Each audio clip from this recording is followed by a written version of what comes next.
பொய் சொல்லி என்ன கல்யாணம் பண்ணிட்டு இந்த மாதிரி விஷயத்துக்கெல்லாம் ஆசைப்பட்டா அது எப்படி நடக்கும்? நிச்சயமா நடக்காது. நீ நினைக்கிறதெல்லாம் நடக்குதுன்னு வை.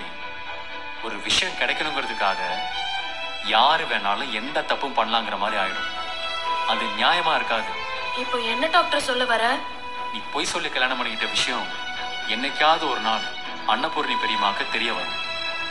அன்னைக்கு அவங்க என்ன முடிவு எடுக்கிறாங்களோ அதுதான் நம்ம வாழ்க்கையை தீர்மானிக்கும். என்னைக்கோ ஒரு நாள் நடக்க போற விஷயத்த நினைச்சு நாம எதுக்கு இன்னைக்கே சந்தோஷத்தை இழக்கணும்? பூர்ணியாத்தைக்கு உண்மை தெரிஞ்சு அவங்க எனக்கு என்ன தண்டனை கொடுத்தாலும் அதை நான் ஏத்துப்பேன். அந்த கல்யாணம் செல்லாதுன்னு என்னை விட்டு விலகி போக சொன்னா அதை நீ ஏத்துப்பியா? நான் உன்னை விட்டு விலகி போறது விடு டாக்டர். நீ என்ன முடிவெடுப்ப? தப்பு செஞ்சவங்க தண்டனை அனுபவிக்கணும், அதுதான் நியதி. நீ தப்பு செஞ்சிருக்க, அதுக்கான தண்டனையை அனுபவிக்க. டாக்டரே, அன்னபூர்ணி அத்தை என் கூட வாழக்கூடாதுன்னு சொன்னா நீ என் கூட வாழ மாட்டியா?